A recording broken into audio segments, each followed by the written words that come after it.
Everyone, welcome on my channel. और आज की जो वीडियो है वो अधिगम से संबंधित है। अधिगम में जो सिद्धांत दिए गए हैं उन्हीं सिद्धांतों में 3 सिद्धांत आज हम लोग इस वीडियो में देखने वाले हैं। एक तो थार्नाडाइक का सिद्धांत है, दूसरा आपका पावलोव का सिद्धांत है और स्किनर का सिद्धांत। तो तीनों सिद्धांतों को हम लोग देखेंगे। तो तीनों सिद्धांतों में सबसे पहले जो सिद्धांत आता है, अगर यहाँ से कोई प्रश्न आएगा तो आपका नहीं छूटेगा, ठीक है। तो ये इम्पॉर्टेंट है और आप लोगों को किसी भी तरीके से क्वेश्चन पूछा जाता है तो हर तरीके से आप इस वीडियो को देखने के बाद आप इतना हो जाएगा कि इन तीनों से अगर कोई प्रश्न आता है तो आप उसको आसानी से कर लेंगे। थार्नाडाइक का सिद्धांत जो था, थार्नाडाइक एक व्यवहारवादी वैज्ञानिक थे, ठीक है, व्यवहारवादी मनोवैज्ञानिक थे। इन्होंने जो सिद्धांत दिया था वो भी व्यवहारवादी सिद्धांतों के अनुकूल ही था। तो इन्होंने इसकी व्याख्या करते हुए कहा कि जब कोई उद्दीपक जो होता है वो किसी व्यक्ति के सामने दिया जाता है तो उसके प्रति वो व्यक्ति जो होता है बहुत सारी अनुक्रियाएं करता है। जैसे यहाँ पे जैसे किसी के सामने अगर भोजन प्रस्तुत किया जाए और उसे भूख लगी है तो वो उसके लिए उस भोजन को प्राप्त करने के लिए बहुत सारी अनुक्रियाएं करेगा, जिसमें कि कुछ गलत होंगी और कुछ सही होंगी। तो उसमें से जो सही अनुक्रिया होगी उसका उस उद्दीपक के साथ संबंध बन जाएगा और इसीलिए इन्होंने इसको संबंधवाद का सिद्धांत कहा। तो लेकिन अन्य कई नाम भी है थार्नाडाइक के सिद्धांत के, जो कि मैं आपको बता दूं। अगर इस नाम से भी आता है कि ये सिद्धांत किसने दिया था तो आप बता सकते हैं कि थार्नाडाइक ने दिया था। कौन कौन से हैं? उद्दीपन अनुक्रिया सिद्धांत, प्रयत्न और भूल का सिद्धांत, ये तो इस नाम से बहुत फेमस है। थार्नाडाइक का साहचर्यवादी सिद्धांत और प्रयास त्रुटि सिद्धांत, ये तो बहुत, प्रयत्न भूल आए, प्रयास त्रुटि आए, बात एक ही है। तो ये सारे नाम, संयोजनवाद का सिद्धांत, तो ये सारे नाम जो है संयोजनवाद, साहचर्यवाद, उद्दीपन अनुक्रिया, क्योंकि यहाँ पे उद्दीपक और उसके प्रति जो अनुक्रिया आई थी उसी के बेसिस पे इन्होंने अपना सिद्धांत दिया था। तो उद्दीपन अनुक्रिया सिद्धांत, प्रयत्न और भूल, कई गलतियाँ करने के बाद, कई बार प्रयत्न करने के बाद उसमें कई मिस्टेक होती है, उसके बाद बच्चा जो होता है सीखता है। तो ये सारे नाम आपको याद रहने चाहिए कि ये सारे नाम में से कोई भी नाम अगर आता है कि ये सिद्धांत किसने दिया था तो आप थार्नाडाइक का नाम देंगे, ये आपको याद होना चाहिए। उन्होंने अपना प्रयोग किया, किस पे किया था, ये भी क्वेश्चन पूछ लिया जाता है कि सभी ने किस पे प्रयोग किया था, तो ये आपको पता होना चाहिए। उन्होंने प्रयोग जो किया था एक भूखी बिल्ली पर किया था। अब इसमें किया क्या इन्होंने कि इन्होंने एक ना पज़ल बॉक्स लिया था, पज़ल बॉक्स या कई जगह उसमें आपको पिंजड़ा भी बोल सकते हैं। तो इसे इन्होंने जो लिया था वो एक पज़ल बॉक्स लिया था और पज़ल बॉक्स में एक भूखी बिल्ली को इस पज़ल बॉक्स में क्या कर दिया, बंद कर दिया, ठीक है। और उसके अंदर पज़ल बॉक्स जो था उसके अंदर एक सिटकिनी लगी हुई थी जिसको दबाने से वो उस बॉक्स का जो दरवाज़ा था वो खुल जाता था। तो मान लीजिए कि बॉक्स से इसके अंदर भूखी बिल्ली को छोड़ दिया और इस बॉक्स के बाहर उन्होंने क्या रखा था, भोजन रखा था, जो कि किस चीज़ का काम कर रहा था, उद्दीपक का, यानी स्टिमुलस का काम कर रहा था। अगर ये वीडियो देख लेंगे तो आपको इससे बाहर कुछ भी नहीं है। थार्नाडाइक के जो भी इम्पोर्टेंट चीज़ें थी जो पेपर में पूछी जा सकती हैं या पूछी गई हैं, बस उन्हीं टॉपिक को लिया है हमने। तो जब बिल्ली को अगर भूखी, एक तो भूखी बिल्ली थी, उसके बाद उसके सामने ही भोजन रख दिया गया, यानी एक तो भूख लगी है ऊपर से खाना रख दिया जाए, लेकिन खाना आपकी पहुंच से बाहर है। तो बिल्ली क्या की, बहुत सारी अनुक्रियाएं की अंदर उसको पाने के लिए, भोजन को खाने के लिए बहुत सारी कोशिश की, ठीक है। जैसे एक बच्चा बैठा होता है और उसके सामने कुछ दूसरी तरफ छोटा बच्चा जो कि चल नहीं सकता है, बेड पे कुछ दूसरी तरफ रख दिया, उसकी मनपसंद चीज़ थी, तो उसको पाने के लिए वो बहुत तरीके का उसे हाथ पैर मारता है, बहुत कुछ करता है। तो भूखी बिल्ली भी बहुत सारी अनुक्रियाएं की, जिसमें से उसने उछलना शुरू की, कूदना, नोचना, खटोटना, ये सारे काम की। और कई अनुक्रियाएं में, जैसे कि बिल्ली का उछलना एक अनुक्रिया, ठीक है, उछल कूद में जाना, सलाखों को तोड़ के जो पिंजड़ा था या बॉक्स था उसके बीच से निकलने की कोशिश करना, ये सारी चीज़ें उसकी अनुक्रियाएं थी। तो ये सारी कई ऐसी अनुक्रिया हो जाती हैं कोशिश करने में जो कि सफल नहीं होती है, तो नहीं सफल हुई। लेकिन उसके बाद कई अनुक्रियाओं के बाद एक ऐसे अनुक्रियाएं आई जिसके बाद संयोगवश बिल्ली का जो पंजा था वो लीवर पे पड़ गया, यानी सिटकिनी पे पड़ गया और बिल्ली बाहर निकलकर भोजन प्राप्त कर ली। तो इससे क्या हुआ कि धीरे धीरे क्या हुआ ना कि कई प्रयास, फिर से भूख लगी, फिर से उसने क्या किया कि भोजन बाहर रखा, फिर से बिल्ली को बाहर खाने के बाद बंद कर दिया गया। कई दिनों की स्टडी के बाद देखा गया कि बिल्ली अब जो ये गलत सलत अब करती थी, कई अनुक्रियाएं करती थी, वो सीख ली थी कि हमको कैसे सिटकिनी खोलनी है, और धीरे धीरे उसने सही अनुक्रिया के साथ संबंध बना लिया था। इस उद्दीपक के लिए जो सही अनुक्रिया करनी है, मतलब भोजन प्राप्त करने के लिए लीवर को कैसे खोलना है, इस बात को उसने सीख लिया। तो उद्दीपन और अनुक्रिया के साथ क्या बन गया, एक संबंध बन गया। समझ में आ रहा है? तो इसे ही क्या कहते हैं, संबंधवाद का सिद्धांत भी बोलते हैं। तो ये थी बिल्ली की कहानी, जो इन्होंने उन्हें पजल बॉक्स या पहली बॉक्स में जो किया था प्रयोग, उसके था। और इसके आधार पर थार्नाडाइक ने अधिगम के प्रयास एवं त्रुटि के सिद्धांत का प्रतिपादन किया। इसमें स्टिमुलस के प्रति रिस्पॉन्स था। स्टिमुलस क्या था, भोजन था, और उसके प्रति जो अनेक क्रियाएं थी वो सारे रिस्पॉन्स थे। अब यहाँ पे इसके बारे में क्या इंपॉर्टेंट आता है और पूछा जाता है, तो थार्नाडाइक ने अधिगम के 2 तरह के नियम दिए, एक मुख्य नियम और जिससे को कहते हैं गौड़ नियम। तो मुख्य नियम कौन कौन से थे, यही पूछा जाता है कि इनमें से, जैसे गौड़ नियम कई सारे दे दिए जाएंगे, उनमें से आपको मुख्य नियम क्या है वो पूछा जाएगा। तो अभ्यास का नियम, प्रभाव का नियम और तत्परता का नियम, ये तीनों उनके मुख्य नियम थे। अभ्यास का नियम, इसको याद कर लीजिएगा, अगर अभ्यास का नियम, प्रभाव का नियम या तत्परता का नियम आए तो ये इनके मुख्य नियम थे। और अभ्यास के नियम में भी उपयोग और अनुपयोग 2 तरीके से भी हो सकता है कि कभी घुमाने के लिए ये पूछ लिया जाए। तो जिसका उनको अभ्यास करने पे जिसका फ़ायदा हुआ वो उस काम को रिपीट करेंगे, जिसका उनको फ़ायदा नहीं हुआ उस काम को वो धीरे धीरे बंद कर देंगे। तो यहाँ पे अभ्यास का नियम, प्रभाव का नियम, तत्परता का नियम 3 मुख्य नियम हैं, और गौड़ नियम में बहु अनुक्रिया का नियम और भी बहुत सारे नियम आते हैं। तो ये थी थार्नाडाइक की सिद्धांत। अगर आप बस इसको सुन लीजिएगा, मैंने लिखा नहीं है क्योंकि बहुत ज़्यादा लिखना पड़ेगा। जो थार्नाडाइक के सिद्धांत से जो सीखने की चीज़ें मिलती हैं, जो शैक्षिक आशय मिलता है, वो क्या है कि उनका उद्देश्य था कि जो कक्षा के मतलब क्लासरूम से टीचिंग से तो रिलेटेड है सारी चीज़ें, तो कक्षा के जो उद्देश्य होते हैं वो स्पष्ट होने चाहिए, परिभाषित होने चाहिए, तथा वे शिक्षार्थियों की क्षमताओं यानी कैपेसिटीज के भीतर होनी चाहिए। ऐसा नहीं कि बच्चा छोटे क्लास का है और उससे बहुत हार्ड क्वेश्चन दे दिया जाए। उसके बाद और इन्होंने कहा था कि शिक्षार्थी का व्यवहार जो है बाह्य पुनर्बलन से अधिक प्रभावित है,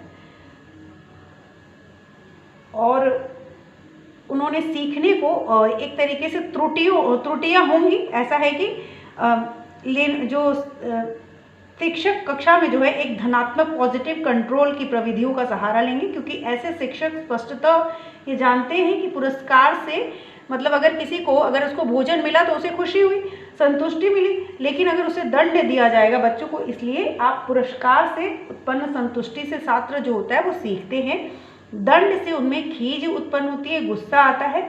ऐसे शिक्षण इसलिए शिक्षक को कक्षा में भाषण देने की अपेक्षा प्रत्येक छात्र पर अलग अलग विशेष रूप से ध्यान देना चाहिए। ऐसा किसका कहना था? थार्नाडाइक जी का कहना था। अब हम लोग पढ़ेंगे पावलोव के बारे में। तो पावलोव एक जो थे वो रूसी शरीर वैज्ञानिक थे। इन्होंने जो सिद्धांत दिया था उसको हम क्लासिकल कंडीशनिंग बोलते हैं, या classical conditioning theory of Pavlov, या क्लासिकल अनुबंधन सिद्धांत भी कहा जाता है। और जो इसके अन्य नाम है वो है अनुकूलित अनुक्रिया सिद्धांत, या इस नामों से भी अगर आए पेपर में तो आपको ये पहचानना होगा कि ये पावलोव का ही नियम है। अन्य नाम दे दिए जाते हैं कंफ्यूज करने के लिए, और पूछ लिया जाता है कि ये सिद्धांत किसने दिया था। तो देखिए, अधिगम के क्लासिकल अनुबंधन सिद्धांत को अन्य नाम है अनुकूलित अनुक्रिया सिद्धांत या अनुबंधित अनुक्रिया सिद्धांत, शास्त्रीय अनुबंधन सिद्धांत, इस नाम से भी बहुत पूछा जाता है, या इसको टाइप एस सिद्धांत भी बोलते थे। ये एक रूसी वैज्ञानिक थे, रूसी शारीरिक वैज्ञानिक थे, शरीर वैज्ञानिक थे, और इन्होंने जो अपना प्रयोग किया था वो एक कुत्ते पे किया था।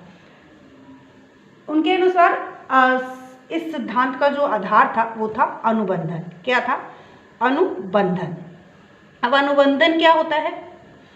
तो अनुबंधन जो है, उन्होंने एक ऐसी प्रक्रिया है जिसके द्वारा जो स्टिमुलस होता है और रिस्पॉन्स होता है, स्टिमुलस यानी उद्दीपक और रिस्पॉन्स के बीच क्या होता है, एक साहचर्य बन जाता है, एक एसोसिएशन हो जाता है। और पेवलोव ने इस सीखने के इसी सिद्धांत को उन्होंने, इसी अनुबंधन को, इस अनुबंधन जो बना इनके बीच स्टिमुलस और रिस्पॉन्स के बीच, इसी को इन्होंने क्या कहा, क्लासिकल अनुबंधन सिद्धांत, ठीक है, या इसी को प्रतिवादी सिद्धांत भी कहा जाता है, टाइप एस भी कहा जाता है। यहाँ पे इन्होंने क्या किया था, एक भूखा कुत्ता था, ठीक है, तो भूखे कुत्ते को इन्होंने क्या किया, एक नियंत्रित प्रयोगशाला थी, साउंड प्रूफ लाइब्रेरी जिसे बोलते हैं, एक विशेष उपकरण के सहारे, एक डायग्राम होता मेरे पास तो मैं आपको दिखा देती, एक सेकेंड में देखती हूँ। देखिए, तो ये जो डायग्राम देख रहे हैं ये पावलोव ने प्रयोग किया था। इसमें एक उपकरण था जिसमें कुत्ते को रख दिया गया था, ये जो कुत्ता है इसको रख दिया गया, बांध दिया गया है, और इसमें क्या किया जाता था, जो कुत्ता था उसके सामने ना भोजन लाया जाता था। तो भोजन जैसे ही लाया जाता था, कुत्ते के मुंह से क्या होता था, लार टपकना स्टार्ट हो जाता था। अब कुत्ते के मुंह से लार टपकना मतलब किसी अच्छी चीज़ को जिसको हम खाना चाहते हैं उसको देख के तो हमारे मुंह में भी पानी आ जाता है। तो यही हुआ किसके साथ, कुत्ते के साथ। तो ये तो स्वाभाविक था, एक अनकंडीशनल रिस्पॉन्स था ये, ठीक है। जैसे कि हम गर्म बर्तन को छूते हैं तो हम हाथ हटा लेते हैं, तो ये हमारा एक नेचुरल बिहेवियर है। तो इसी तरीके से इसका लार का आना भी एक स्वाभाविक था। कुछ दिनों तक इसको ऐसे खाना दिया गया, लेकिन कुछ दिनों के बाद क्या किया गया, पहले एक घंटी बजाई गई, और घंटी बजाने के बाद, जैसे होता है ना कि लंच की बेल होने वाली, उसी तरीके से एक घंटी बजाई गई और उसके बाद कुत्ते को भोजन दिया गया। तो जैसे ही ऐसा करने के कुछ दिन के बाद देखा गया कि जैसे ही घंटी बजती थी, कुत्ते के मुंह से पहले ही क्या हो जाता था, लार आ जाता था, क्योंकि उसने ये जान लिया था, वो सीख लिया था कि जब घंटी बजती है तो हमारा भोजन, इसका मतलब आने वाला है। तो कुत्ते ने इस चीज़ को, इन दोनों के प्लस को समझ लिया था कि जब ये घंटी बजेगी तब भोजन आएगा, ठीक है। तो स्वाभाविक एक अनुक्रिया इसके साथ भी इसकी बन गई, यानी घंटी के साथ भी एक अनुक्रिया इसकी बन गई। जैसे ही घंटी बजती ये और उसके बाद भोजन दिया जाता, तो ये समझ गया था कि जैसे घंटी बजेगी इसका मतलब भोजन आ रहा है, तो ये इसका लार भोजन देने से पहले ही गिरने लगा। अब क्या होता है, अब तीसरे ट्रायल में क्या किया गया, इन्होंने सिर्फ घंटी बजाई,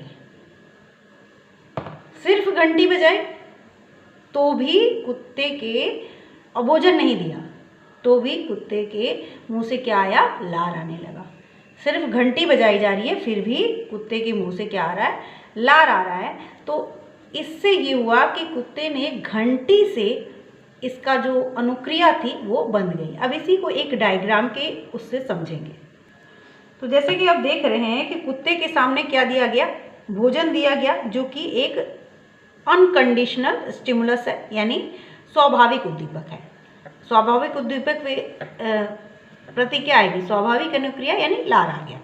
उसके बाद एक अस्वाभाविक उद्दीपक दिया गया, कंडीशनल स्टिमुलस, जो कि थी घंटी, ठीक है, घंटी, और उसके साथ तो स्वाभाविक अनुक्रिया क्या आ गई, लार आ गई, जो कि अनकंडीशन थी। तो भोजन भी दिया गया साथ में इसके, ये दोनों साथ में दिए गए, पहले घंटी फिर भोजन। तो कुत्ता सीख चुका था। अब उसके बाद क्या हुआ, सिर्फ घंटी बजाई गई तो भी जो है स्वाभाविक अनुकूलित, क्योंकि इस घंटी के साथ उसका अनुकूलन हो गया था। स्वाभाविक जो लार थी, लार का जो निकलने का प्रोसेस था, ये तो कंडीशनड है, अनुबंधित अनुक्रिया है घंटी, कोई वो चीज़ स्वाभाविक चीज़ तो है नहीं, लेकिन इसके साथ उसने समझ लिया था कि इसके बाद भोजन आता है, तो उसके साथ भी, एक घंटी के साथ भी उसका क्या हो गया था, अनुकूलन हो गया था। तो इसी ये प्रोसेस उन्होंने कहा था इसी के हिसाब से कि ये एक अनुकूलित अनुक्रिया सिद्धांत, इसको कहा था अनुबंधन अनुक्रिया सिद्धांत। इन सारे नामों से, इसी बेसिस पे इन्होंने ये सिद्धांत दिया। आई होप आपको समझ में आ गया होगा इन सब का मतलब। UCS unconditional stimulus, CS condition stimulus, और UCR uncondition response, CR condition response, ठीक है। स्किनर का सिद्धांत अब आता है थर्ड हमारा, स्किनर का सिद्धांत। और स्किनर के सिद्धांत को भी कई नामों से जाना जाता है, जैसे कि आपका सक्रिय अनुबंधन सिद्धांत या क्रिया प्रसूत अनुबंधन सिद्धांत। अब क्रिया प्रसूत अनुबंधन सिद्धांत, सक्रिय अनुबंधन सिद्धांत, ये दोनों नामों के बहुत बड़े अर्थ हैं जो उन्होंने किया था, और यही डिफरेंस है जो पावलोव और थॉर्नाडाइक ने दिया था। तो यहाँ पे डिफरेंस को भी समझेंगे कि क्यों इन्होंने सक्रिय या अनुबंधन क्रिया प्रसूत कहा है। इन्होंने अपना प्रयोग दो फेमस, कई ऐसे तो पशु पक्षियों पे किया, लेकिन इन्होंने जो फेमस प्रयोग किया था वो कबूतर पे था और चूहे पे था। तो इसके लिए इन्होंने एक बॉक्स बनाया था, समस्यात्मक बॉक्स, जिसका नाम था स्किनर बॉक्स। तो ये प्रश्न भी पूछा जाता है।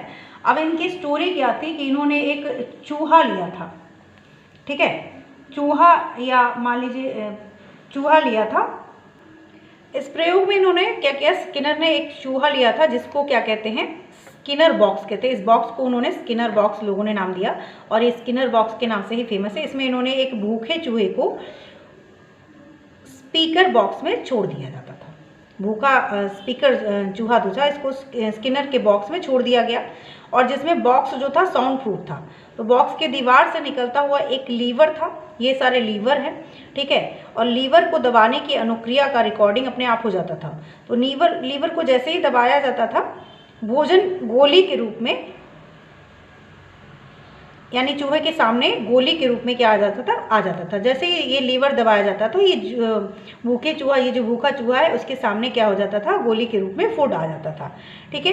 तो देखा गया कि प्रयोग में चूहा पहले काफ़ी इधर उधर बॉक्स में घूमता फिरता रहता था, और फर्श या दीवार को क्या करता था, सूंघता रहता था, और दीवार को दांत से काटने की कोशिश करता था। वो तो जानवर वैसी चीज़ें तो करेगा ही जब उसको भूख लगेगी। तो फिर वह लीवर के पास गया, और लीवर उससे सहसा अचानक से क्या हो गया, दब गया। जैसे ही लीवर दब गया, उसके खाने को गोली मिल गई, और बाद में प्रयासों में इधर उधर घूमते समय वो जो अन्य क्रियाएं करता था वो नहीं के बराबर करने लगा, यानी डायरेक्ट लीवर को दबाता और भोजन ले लेता था। तो इसमें इनके अंतर यही था। ऐसा ही प्रयोग उन्होंने कबूतर के साथ भी किया था। तो इनका कहना था कि जो चूहा है या कबूतर है, वो निष्क्रिय ऐसे ही पड़े नहीं रहते, बल्कि वो खुद से पहले से ही, मतलब उनको भोजन दिया जाएगा तब उनकी लार नहीं आएगी, वो पहले से ही सक्रिय थे, ठीक है, वो निष्क्रिय नहीं थे, सक्रिय थे, पहले से ही भोजन को पाने की कोशिश कर रहे थे। तो भोजन का ट्रे ये है, ठीक है, और रोशनी आती थी, उसके बाद लीवर ये आता था, इसमें ये लीवर जैसे ही दबाएंगे यहाँ पे भोजन आ जाता था, इस लीवर को दबाने से ये भोजन आ जाता था। तो ये सीख गया चूहा, क्यों, कई प्रयास इसने खुद से किए, इसके सामने पहले भोजन दिया गया, पहले स्टिमुलस आया, उसके बाद इसने रिस्पॉन्स नहीं किया, ये रिस्पॉन्स पहले से कर रहा था।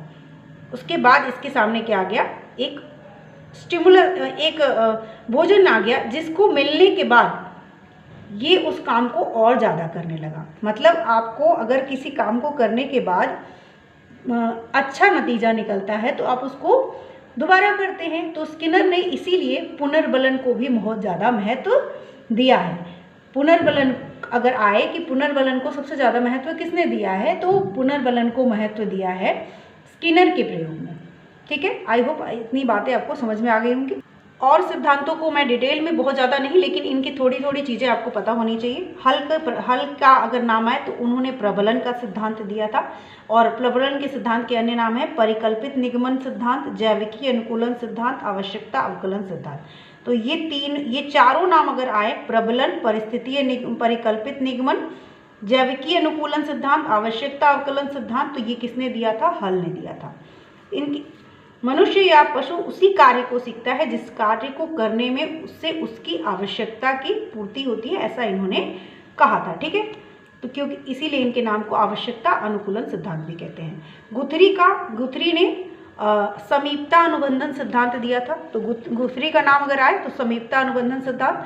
वॉटसन एक व्यवहारवादी वैज्ञानिक, मनोवैज्ञानिक थे, और इन्होंने अपना प्रयोग जो किया था 11 मार्क के पुत्र अल्बर्ट पर किया था। अगर इसको आप लोगों को वीडियो अच्छी लगेगी तो मैं इसका भी डिटेल आप लोगों को दे दूंगी। और बहुत सारी बातें हैं जो मुझे करनी है, तो मैं देखती हूँ अगर लाइव आ सकती हूँ तो लाइव आके मैं साइंस की क्लास ज़रूर लूँगी, क्योंकि मुझे साइंस की क्लास लेनी है। तो मिलते हैं नेक्स्ट वीडियो में, तब तक के लिए थैंक यू।